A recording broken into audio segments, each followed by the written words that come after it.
Tanawa po ang imong tapad o igreet, Pit Senyor. Unya, timanay gyud ang naong. Kaya naka-face mask ra ba? Kaya kung mawala gani mong bag, pitaka o cellphone, aw kay bawo na ka. Bitaw dili ta mabalaka, kay daghan kayong CCTV nga nag-alirong nato.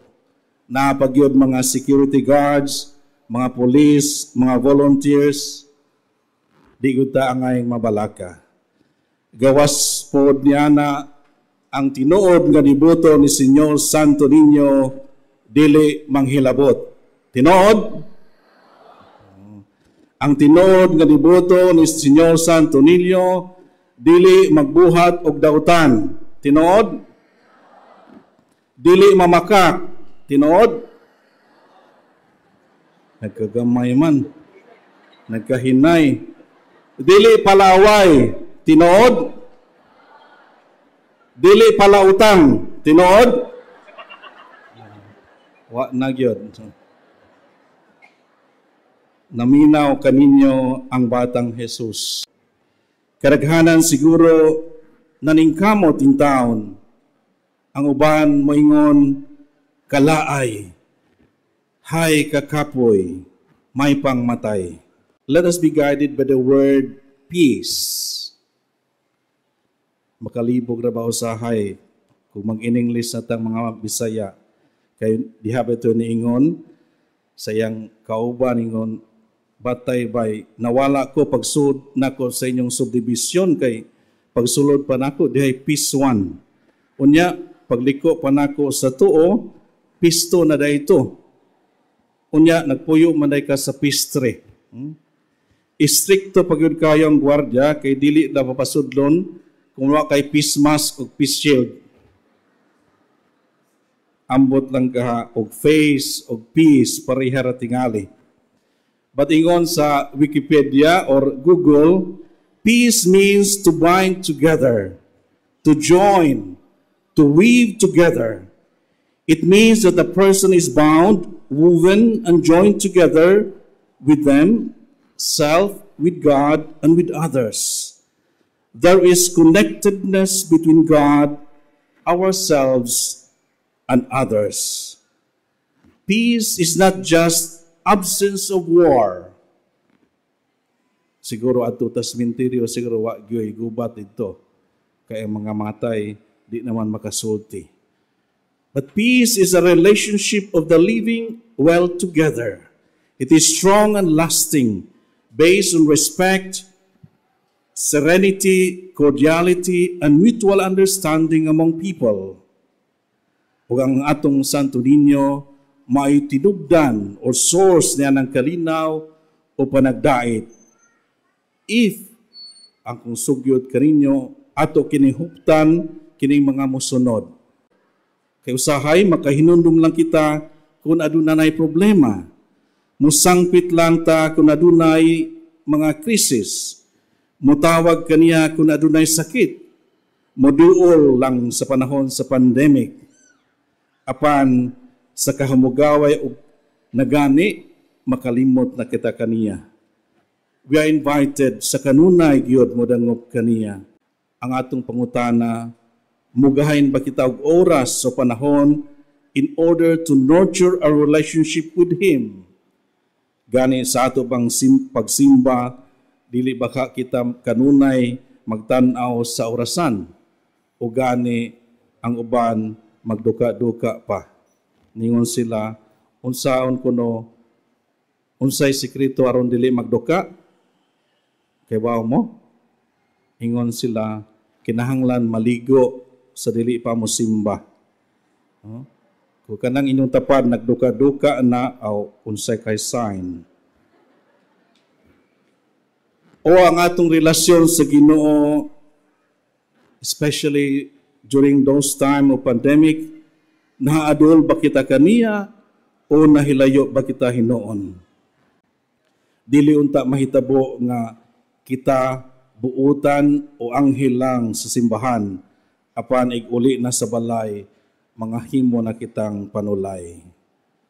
or maayo kitang muwara-wara sa atong mga kamot panahon sa gusos nga makapanglimbaw sa balhibo o niya inig-exit na mauragyapong mga kamuta ang mutukmod sa atong isigkatao kana makapataas na skilay. Especially sa atong kasinatian, panahon sa eleksyon, pipila ka pamilya siguro o mga higala ang mga kaila o mga kaila nga nagkatibulang tungod sa mga partido o kandidato nga gilabanan. Pero unta dili kini hinungdan aron mag-away, walay tingganay hangtod mga matay. With a very basic ang basura, no? Pataka og labay, plastics everywhere. Mo nang igbundak sa ulan ug baha dayon, kinsa may atong basulon. Dayon ang gobyerno, ang silingan. Why not us? Tan-aw na to atong panlibot. That is our challenge. Giingon man nga cleanliness is next to godliness man kaha.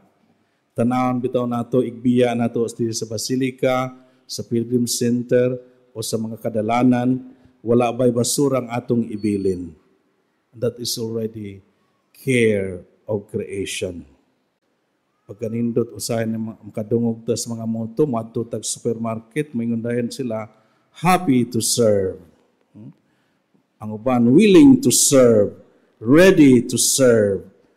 Iban ang mga politicians, panahon sa election, at your service, in the name of service, serbisyo lang, walang personalan. Let us remember that in serving others or giving, especially giving, muhatag ta sa uban, we can give without loving, but we cannot love without giving. Usahay muhatag kita nga walay gugma, kay even ang manner of giving counts. Imagine mangayo kag tubig, unya bundakan ka og tubig desa imong atubangan, moinom pa ka ng tubig, ha? The manner already is part of giving. Usahay ang ato ang rason ay sobra naman, hindi naman ako kinahanglan. Hasol kayo o diya, ihatag nato aron mawala ang disturbo. Apan kung tinuod kang nahigugma, muhatag ka nga kinasingkasing, sakit pagani usahay. And that is true giving, accompanied with love. No wonder St. Paul says in the letter to Corinthians, God loves a cheerful giver. Ikaw, cheerful giver ba ka or bitter giver? Pope Francis said, love, overflowing with small gestures of mutual care, is also civic and political, and it makes itself felt in every action that seeks to build a better world.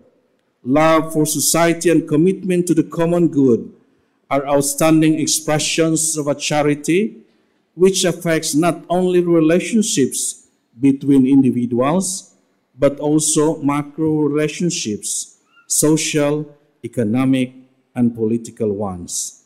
That's what he calls the civilization of love. Ug matod pa ni St. Francis de Sales, there is nothing small in the service of God. Tinud-anay gyud ang atong pagpangalagad.